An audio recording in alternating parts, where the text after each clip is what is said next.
Hello বন্ধুরা, welcome back to the academy. আশা করি সবাই অনেক অনেক ভালো আছে। তো আশা করছি আমার এই ভিডিওটি আজকে ভালো লাগবে, কারণ আমি আজকে নতুন একটি টিপস নিয়ে এসেছি আপনাদের সামনে, যারা একবারেই নতুন, শুধু তাদের জন্য। আশা করি আপনারা উপকৃত পাবেন। তো চলুন সবাই মনোযোগ সহকারে আমরা দেখি। এখানে দেখছেন যে MS Excel Bangla series tutorial, total 50টি লেসন এখানে আমি সংক্ষিপ্ত আকারে দিয়ে আসছি। এর পরবর্তী ভিডিওতে আমি আরো যে কয়টি আছে আমি ওইটি দেখাবো। আজকে আমি আপনাদের মাঝে অল্প কিছু নিয়ে এসেছি, পরবর্তী ভিডিওতে আমি আরো ভালোভাবে ভালো কিছু দেখাবো। তো আমরা আজকে শিখবো 1 নম্বরে এমএস এক্সেল এর পরিচিতি। তো চলুন আমরা শুরু করি। তো বন্ধুরা, এখানে দেখতে পাচ্ছেন আমার এমএস এক্সেল শীটটি আমি ওপেন করে নিয়েছি। তো এখানে দেখতে পাচ্ছেন এখানে কিছু অপশন আছে: file, home, insert, page layout, formulas, data, review, view, help. এটা হচ্ছে আমাদের এক্সেল এর অপশন। উপরে দেখতে পাচ্ছেন এখানে সেভ নামে একটি আইকন আছে। আমরা কোনো কিছু লিখলে, লেখার পর যদি আমরা সেভ করতে চাই, তাহলে আমরা এখান থেকে সেভ করতে পারবো। এখানে হচ্ছে আনডু, এরপর হচ্ছে রিডো। আনডু মানে লেখাগুলোকে তুলে ফেলানো, আর রিডু হচ্ছে মানে তুলে ফেলা লেখাকে ফিরে নিয়ে আসা। এরপর দেখতে পাচ্ছেন এখানে যে আপনি যে নামে আপনার প্রোডাক্ট শিটটি সেভ করবেন, এখানে তা শো করবে। রাইট সাইডে দেখতে পাচ্ছেন এখানে এখানে হচ্ছে আপনারা চাইলে শিটটি মিনিমাইজ করে রাখতে পারবেন। দেখুন আমি মিনিমাইজ করলাম, মিনিমাইজ হয়ে গেছে। এখন আমি আবার চাইলে এখান থেকে নিয়ে আসতে পারি। এটা হচ্ছে ম্যাক্সিমাইজ, মানে হচ্ছে পেজটাকে আপনি বড় করতেও পারেন, আবার ছোট করেও নিতে পারেন। এর সাইডে দেখতে এটা হচ্ছে ক্লোজ বাটন। এরপর দেখতেছেন এটা হচ্ছে নেম বক্স।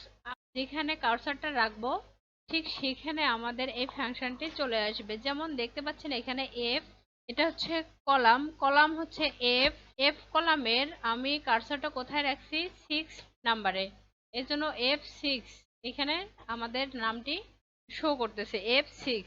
এরপর দেখতেছেন এটা হচ্ছে ফাংশন বক্স, এটা হচ্ছে ফর্মুলা বার, এটা হচ্ছে ইনসার্ট ফাংশন, এটা হচ্ছে ফর্মুলা বার। আমরা যা কিছু লিখবো এখানে তা শো করবে।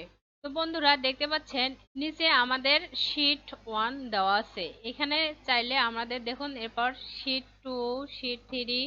আমরা যদি চাই যে শীট আমি আরো বাড়াতে যাচ্ছি, সেক্ষেত্রে আমরা এখান থেকে প্লাসে ক্লিক করলে আমাদের আরো শীট, নতুন নতুন শীট চলে আসবে। এখান থেকে আমরা যত খুশি যাব নিতে পারবো। নিউ শীট মানে প্লাস এই আইকনে ক্লিক করলে আমাদের নতুন নতুন শীট চলে আসবে। তো আমরা যদি চাই যে না আমি এটা চাচ্ছি না, আমি এখান থেকে, আপনারা এখান থেকে ডিলিট করেও দিতে পারেন। আপনাদের ইচ্ছা মতো এখান থেকে নিতে পারেন, আবার এখান থেকে আবার রাইট বাটন ক্লিক করে এখানে ডিলিট অপশনে ক্লিক করলে চলে যাবে। দেখুন চলে গেছে। এখন চাইলে আমরা প্লাসে ক্লিক করলে আবার চলে আসবে। দেখুন চলে আসছে। এরপর দেখুন এখানে হোমে ক্লিক করলে দেখুন আমাদের এখানে অনেকগুলো অপশন চলে আসছে। আমাদের এই স্যালারি শিটকে কয়েক ভাগে ভাগ করা হয়েছে। যেমন এটা হচ্ছে clipboard, font, alignment, number, style, cells, editing. তো এগুলোর কাজ আমরা অবশ্যই পরবর্তী ভিডিওতে দেখব, আরো ভালোভাবে দেখব। আমার ভিডিওতে এই ক্লিপবোর্ড, ফন্ট, অ্যালাইনমেন্ট এবং নাম্বারের কাজ অলরেডি দেওয়াই আছে, আপনারা চাইলে ওইখান থেকে দেখে আসতে পারেন। তো বন্ধুরা, এই ছিল আমাদের এক্সেলের পরিচিতি।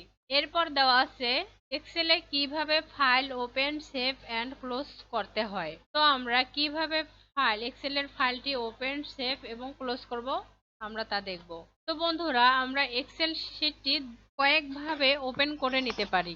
যেমন এখানে search, type hair to search, এখানে যদি ক্লিক করে আমরা লিখি এক্সেল, এমএস এক্সেল, আমরা যদি লিখি এমএস এক্সেল, দেখুন আমার অলরেডি চলে আসছে। তো এখানে যদি আমি ডাবল ক্লিক করি, দেখুন আমার এক্সেল শীটটি চলে এসেছে। এখন আমরা চাইলে এখান থেকে স্টার্ট বাটনে ক্লিক করে এখানে যদি আমাদের কোনো ফাইলটি থাকে, তো আমরা এখান থেকেও ডাবল ক্লিক করে নিতে পারি।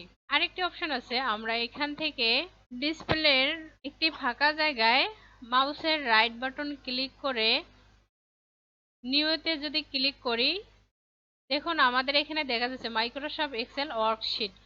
তো এখানে ডাবল ক্লিক করলে আমাদের শীটটি ওপেন হয়ে আসছে। দেখুন আমাদের ফাইলটি চলে আসছে। এখন আমি যদি এখানে ডাবল ক্লিক করি, আমাদের শীটটি ওপেন হবে। দেখুন চলে আসছে। এখন ওপেন হওয়ার পর ধরুন আমরা এখানে কোনো কিছু লিখলাম, লেখার পর আমি এটাকে সেভ করব। কিভাবে সেভ করব? এই যে সেভ নামে অপশনটি আছে, এখানে ক্লিক করব।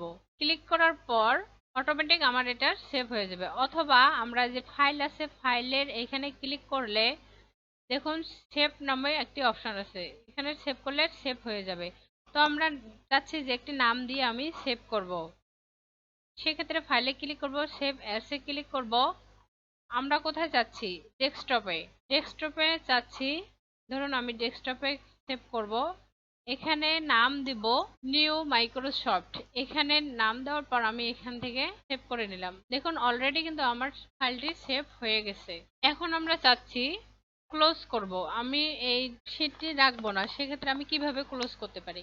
এই যে দেখুন, দেখুন ডান সাইডে যে ক্লোজ নামে বাটনটি আছে, আমরা এখানে ক্লোজ করে দেব। দেখুন আমাদের শীটটি কিন্তু চলে গেছে। তো আমরা এভাবে ক্লোজ করতে পারি। দেখুন আমাদের শীটটি এখানে চলে এসেছে, যেটা আমরা সেভ ছিলাম তা এখানে শো করতেছে। তো বন্ধুরা, এখন আমরা শিখব MS Excel a row, column O sell select করা। কিভাবে আমরা সিলেক্ট করতে পারি? দেখুন বন্ধুরা, আমাদের এই যে এ, বি, সি, ডি, ই, এই যে অপশনগুলো দেখতে পাচ্ছেন উপরের, এ বি লেটার দিয়ে যে লেখাগুলো আছে, এটা হচ্ছে আমাদের, এগুলো হচ্ছে আমাদের কলাম। এগুলো কি? কলাম। এগুলোকে আমরা কলাম বলি। এক একটাই কলাম। এ একটা কলাম, বি একটা কলাম, সি একটা কলাম, এগুলো হচ্ছে আমাদের কলাম। 1 2 3 4 5 6 7 8, এই যে অপশনগুলো দেখতেছেন 1 থেকে যত পর্যন্ত আছে, এগুলো সবগুলো হচ্ছে আমাদের এক একটি রো। তো এবার বুঝতে পারতেছেন আমাদের রো কোনটা আর হচ্ছে কলাম কোনগুলো, এগুলো আমরা ভালো করে বুঝতে পারছি। এ হচ্ছে সি হচ্ছে, এগুলো হচ্ছে আমাদের এক একটি কলাম। আর 3 এগুলো হচ্ছে আমাদের রো। তো আমরা কলাম আর রো আমরা অবশ্যই ভালোভাবেই শিখলাম।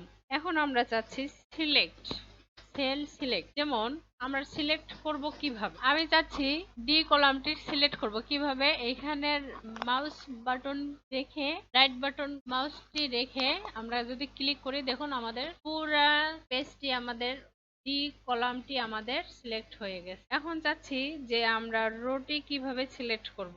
এখান থেকে এখানে 3, এই রোটি আমি সিলেক্ট করব কিভাবে? এখানে ক্লিক করলে দেখুন সিলেক্ট হয়ে গেছে। তো আমরা এভাবে সিলেক্ট করে নিতে পারি। আবার চাচ্ছি যে না, আমার এতটুকু জায়গা আমি সিলেক্ট করব। তো কিভাবে করব? ধরুন ডি থেকে যে পর্যন্ত আমি সিলেক্ট করব। কিভাবে করব?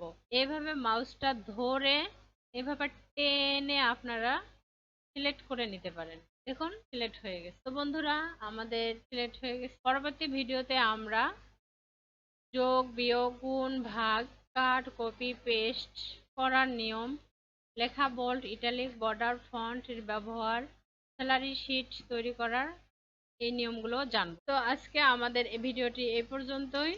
আপনারা সবাই ভালো থাকবেন।